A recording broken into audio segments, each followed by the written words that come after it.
नमस्कार जी, बहुत बहुत बहुत शुक्रिया आप लोगों का। मैं संजीव शर्मा हूं। सुबह का एक बुलेटिन लेकर मैं हाजिर हूं। रात को थोड़ा दिक्कतें रही थी टेक्निकली, तो आपसे मुलाकात विस्तार से नहीं हो पाई थी, इसलिए कई खबरें रह गई थी। तो आज हिमाचल प्रदेश में एसएफआई यानी स्टूडेंट फेडरेशन ऑफ इंडिया ने, जो वामपंथी दलों का छात्र विंग माना जाता है, उन्होंने मोदी पर बीबीसी की विवादित जो डॉक्यूमेंट्री है इंडिया द मोदी क्वेश्चन, उसको जो है उन्होंने आज स्क्रीन करने का प्रोग्राम बनाया है। शाम 6 बजे लाइब्रेरी एचपीयू की जो है कैंपस की, उसके बाहर इसको स्क्रीनिंग का कार्यक्रम रखा गया और उसको लेकर जिला प्रशासन और पुलिस खास तौर से मुस्तैद हो गई है। माना जा रहा है कि प्रशासन इससे स्क्रीनिंग नहीं होने देगा, क्योंकि भारत में इसे सरकार ने बैन कर दिया और ऐसे में ये प्रशासन की जिम्मेदारी बन जाती है कि इसकी स्क्रीनिंग को बैन कराया जाए। लेकिन लगातार इसी मामले पर पूरे देश में हड़कंप मचा हुआ है और तनाव फैला हुआ है। बात करें दिल्ली की, तो दिल्ली यूनिवर्सिटी में 144 धारा लगी हुई है। इससे पहले जामिया में 7 लोगों को गिरफ्तार किया गया था। हैदराबाद में विवाद हुआ था, पुडुचेरी में विवाद हुआ था, यहाँ तक कि चंडीगढ़ में भी इस डॉक्यूमेंट्री को लेकर जो है वो विवाद हुआ था। ये डॉक्यूमेंट्री बीबीसी ने गुजरात दंगों पर बनाई हुई है और उसमें मोदी की जो भूमिका है उसको लेकर कुछ शायद इस तरह की टिप्पणियां हैं जो सरकार को पसंद नहीं है, और ऐसे में भारत सरकार ने जो है इस पे प्रतिबंध लगा दिया है। हालांकि इससे पहले इस बीबीसी की इस डॉक्यूमेंट्री को लेकर अमेरिका ने भी अपनी प्रतिक्रिया दी थी, लेकिन तब उन्होंने मोदी का समर्थन किया था और इसे सही नहीं बताया था। अब अमेरिका जो है इस पूरे मामले में पलटी मार गया है और उन्होंने जो है इसे मीडिया से रिलेटेड करके कहा है कि ये प्रेस की स्वतंत्रता पर आघात है अगर इसे जो है इस तरह से बैन किया जाता है। तो व्हाइट हाउस ने एक बयान भी जारी किया है और इसको लेकर जो है उन्होंने कहा है कि ये व्हाइट हाउस के जो प्रवक्ता है नेड प्राइस, उन्होंने डॉक्यूमेंट्री पर प्रतिबंध लगाने को सही नहीं ठहराया है और उन्होंने कहा है कि ये प्रेस की स्वतंत्रता का मामला है और पूरी दुनिया में फ्रीडम ऑफ स्पीच के महत्व को हाईलाइट करने का यही सही समय है और ऐसा भारत में भी लागू होता है। तो लगातार ये अब जो बीबीसी की जो डॉक्यूमेंट्री है ये अपने आप में क्वेश्चन में आ गई है और लगातार इसको लेकर विवाद जारी है। लेकिन आज हिमाचल प्रदेश में इस विवाद की छाया पड़ती दिख रही है।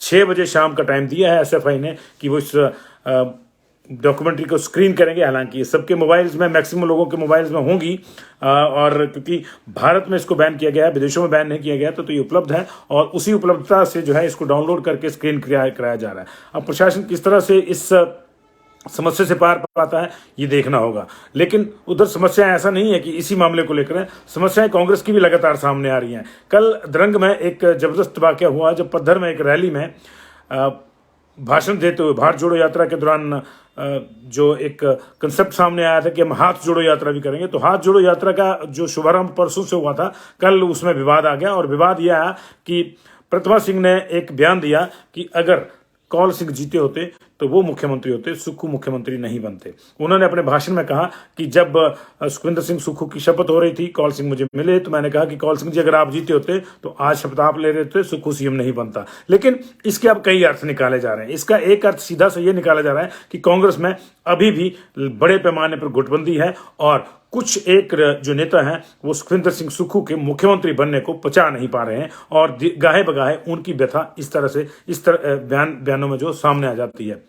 लगातार कई टिप्पणी इस पर रही है। आप सब जानते हैं कि जब मुख्यमंत्री का चयन होना था तो प्रतिभा सिंह फ्रंट रनर थी उसमें, और उसके बाद फिर हॉली लॉज ने यह भी कहा कि विक्रमादित्य के लिए डिप्टी सीएम का पद माना जाए। लेकिन तमाम चीज़ों को लांघते हुए, तमाम बाधाओं को लांघते हुए सुखविंदर सिंह सुक्खू अंततोगत्वा न सिर्फ मुख्यमंत्री बने थे बल्कि डिप्टी सीएम भी मुकेश अग्निहोत्री बन गए थे, जिनको लास्ट मोमेंट पे हॉली लॉज ने जो है डिच कर दिया था एक तरह से, क्योंकि पहले वो सीएम की रेस में थे लेकिन हॉली लॉज ने डिच किया तो वो सीएम की रेस से बाहर हो गए। उसके बाद जब वो डिप्टी सीएम की रेस में भी आए और लगा कि अब डिप्टी सीएम के 2 नहीं एक ही पद बनेंगे, तो एक बार फिर से हॉली लॉज ने उनसे किनारा कर लिया था और फिर जो है मामला कुछ इस तरह से घटा कि सुखविंदर सुक्खू के ही दखल से मुकेश अग्निहोत्री जो है वो डिप्टी सीएम बने। तो ये लगातार कांग्रेस की जो चीजें हैं ये बाहर आ रही हैं और ये अच्छा संकेत नहीं है, क्योंकि सरकार अभी नई नवेली है और इतनी नई नवेली है कि मुख्यमंत्री से मिलने अगर कुछ लोग आ रहे हैं अपनी मांगों को लेकर तो उनको यही कहते हैं कि अभी हमें थोड़ा समय दीजिए। जिस तरह नई दुल्हन को चीजें समझने में समय लगता है नए घर में, उसी तरह हमें भी समय लगेगा, इसलिए समय दीजिए। कल उन्होंने यही बात जो है नई दुल्हन वाला उदाहरण जो है वो किन्नौर से उनसे मिलने आई आशा वर्कर्स को दिया। आशा वर्कर्स अपनी मांगे लेकर आई थी तो उन्होंने कहा कि मेरे ध्यान में सबकी मांगे हैं, मैं चीज़ों को समझना चाहता हूं और उसके बाद जो है हम लोग इस पे कोई एक्शन लेंगे। तो ये उन्होंने एक बड़ा जो है बयान दिया था कल, और उन्होंने ये भी कहा था कि मेरे ध्यान में आशा वर्कर्स भी है, मेरे ध्यान में एनएचएम भी है, मेरे ध्यान में जल रक्षक भी है, मेरे ध्यान में गृह रक्षक भी हैं, आउटसोर्स वाले भी हैं। सबके मामलों को हम सुलझा रहे हैं, लेकिन धीरे धीरे मामला होगा और कुछ मामलों में हम कमेटियां भी बनाएंगे। कमेटी जो बनाई थी 2 मामलों में बनाई थी पहली कैबिनेट के बाद, और एक मामला था 1 लाख रोजगार प्रतिवर्ष और 5 लाख रोजगार ओवरऑल देने की बात को लेकर, उसमें कमेटी बनाई थी उद्योग मंत्री हर्षवर्धन चौहान की अध्यक्षता में।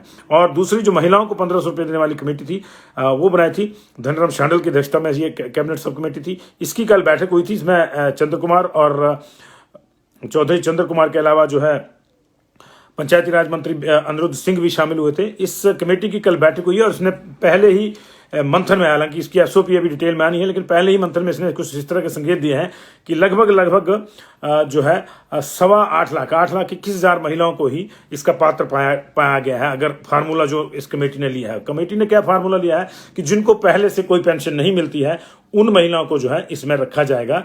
और इसमें भी पेच यह है कि जो परिवार आय करदाता है उनके परिवारों की महिलाओं को उसमें शामिल नहीं रखा जाएगा। आशा वर्कर, आंगनवाड़ी कार्यकर्ता, सरकारी कर्मचारियों की पत्नियां, भूतपूर्व सैनिक या उनकी पत्नियां, सैनिक विधवाएं, रेलवे इत्यादि में कार्यरत महिलाओं, आय करदाताओं को माइनस करके जो है कुल 8,21,000 महिलाएं ऐसी बच रही हैं जिनको ये जो इस मामले में पात्र हो रही हैं। कुल मिला के जो है प्रदेश में 18 से 59 साल या 60 साल कह लीजिए उसको के बीच की जो महिलाएं हैं उनकी संख्या 22,40,492 है। 22,40,492 22,40,492। तो ये संख्या मैं इस तरह से, अगर उन्होंने गुणा भाग किया है कमेटी ने और उसके बाद पाया कि 8,21,000 के आसपास जो महिलाएं हैं वो इसके लिए सीधे पात्र हैं। अब इसमें कुछ डिविएशन होता है नहीं होता है, ये कमेटी की अगली बैठकों में पता लगेगा। हालांकि 1 महीने के अंदर जो है इस कमेटी को अपनी बैठक जो है रिपोर्ट, फाइनल रिपोर्ट देनी है, तो वो भी ज़्यादा दूर नहीं है। ऐसे में ये माना जा रहा है कि बजट में ये पहली घोषणा ये हो सकती है कि 8.25 लाख महिलाएं जो इन्होंने चिन्हित की हैं उनको तुरंत प्रभाव से 1500 रुपये वाली जो किस्त है वो शुरू हो सकती है।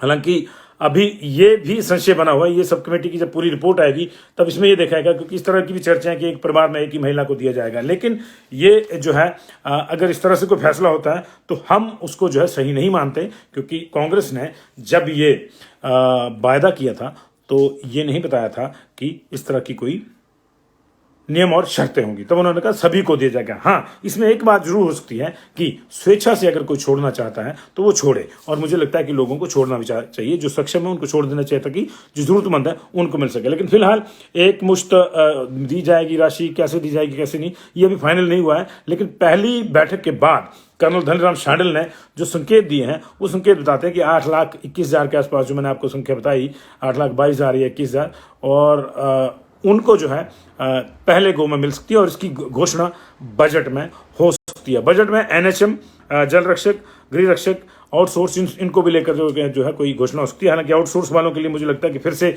जो कमेटी बनी थी उसकी रिपोर्ट पुरानी वाली की देखेंगे या नहीं देखेंगे, या अगली बनेगी, इसमें कोई लंबा जा सकता है प्रोसेस, क्योंकि आउटसोर्स वाला मामला जो है वो लंबा है।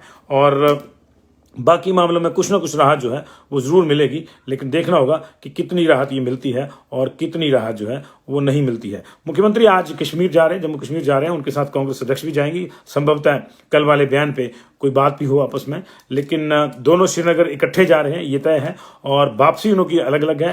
प्रतिभा सिंह दिल्ली चली जाएंगी बजट सेशन में भाग लेने के लिए, और मुख्यमंत्री जो है वो वापस बाया चंडीगढ़ होकर दिल्ली आएंगे, शिमला आएंगे, माफ़ कीजिएगा। कल जो है वो श्रीनगर में होंगे और उनकी लेफ्टिनेंट जनरल से भी मुलाकात है। और उसके बाद 30 तारीख को जो समापन होगा भारत जोड़ो यात्रा का, राहुल गांधी का, जो 3570 किलोमीटर से अधिक वो पैदल चले हैं, उसके समापन समारोह में ये दोनों वहाँ पे शामिल होंगे। प्रतिभा सिंह चौथी बार वहाँ शामिल होंगी। इससे पहले वो मऊ में शामिल हुई थी, उसके फिर बाद जयपुर में, दौसा में, फिर यहाँ हिमाचल प्रदेश में यात्रा थी, और फिर श्रीनगर में शामिल होंगी। मुख्यमंत्री सुखविंदर सिंह सुक्खू मऊ में नहीं जा पाए थे, लेकिन अपने तमाम विधायकों को लेकर वो दौसा में यानी जयपुर में उन्होंने ज्वाइन किया था भारत जोड़ो यात्रा को। उसके बाद इंदौरा में जब हिमाचल प्रदेश में प्रवेश किया इस यात्रा ने, तब भी उसको उन्होंने ज्वाइन किया था। और अब वो श्रीनगर जा रहे हैं। श्रीनगर हालांकि उनके साथ बाकी उनके जो सहयोगी हैं वो नहीं जा रहे हैं। आज से मौसम का मिजाज भी बदलेगा, इसलिए थोड़ा सा अलर्ट रहिएगा।